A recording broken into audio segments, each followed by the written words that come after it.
مجالس سے سینہ کتاب ہے، اس کے اندر یہ روایت موجود ہے، حضرت عیسیٰ علیہ السلام نا دریا دے کنارے جا رہے سی،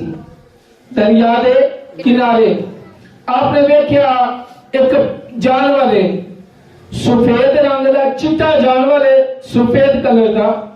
اور جانور کدی جاندا ہے دلدل دے وچ، کدی جاندا ہے کیچڑ دے اندر، اور جا کے نا اوتھے لت پت ہو جاندا ہے، گندا ہو جاندا ہے، جدو سارا جسم گندا ہو جاندا ہے نا پھر دریا دے وچ وڑ جاندا ہے، پاک صاف ہو کے ناک کے باہر نکل آندا ہے۔ انہیں ایک باری کیتا آپ ویندے رہے، دوجی باری کیتا، تیجی باری، کدی جاندا ہے کیچڑ دے وچ تے کدی جاندا ہے پانی دے وچ،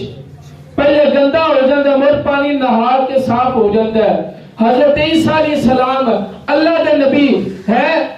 اللہ رب العالمین جن دے بارے فرمایا کلمۃ اللہ، اے میری نشانیاں چ ایک نشانی ہے۔ حضرت عیسیٰ علیہ السلام آپ نے معاجرہ دیکھا نا تھوڑا پریشان ہوئے، حضرت جبریل علیہ السلام تشریف لائے، فرمایا سونیا کی ہویا؟ آکھے یار سمجھ نہیں ہوندی بھی کدی پرندہ اے جانور کدی کیچڑے جاندا ہے تے کدی پانی اچ جاندا ہے، اے وجہ کی ہے گی؟ ہن اگلی گل سن کے لطف آوے تے بولنا ضرور جے۔ او کیا لگا حضرت جبرائیل علیہ السلام نے فرمایا اے اللہ دے نبی میں عرض کراں، فرمایا دسو، فرمایا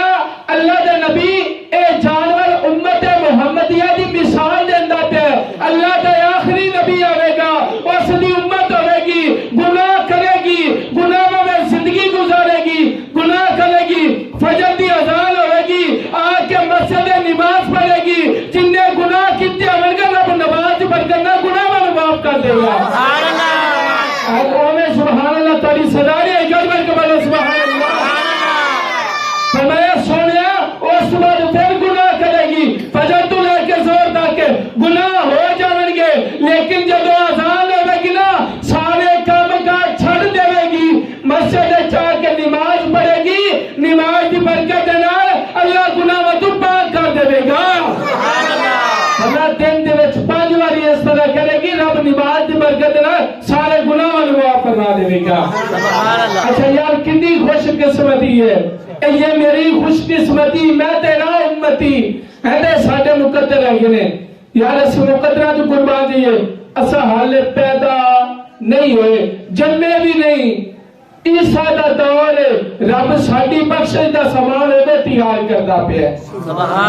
رب نے وہ سامان کر دیتا بھی سونا میرا آئے گا، اور امت جیویں بھی گناہ کرے گی ایک باری میرے حبیب دے کہہ دیتے نماز پڑھ لوے گی، میں نماز دے برکت دے نال گناہ میں معاف فرما دے گا۔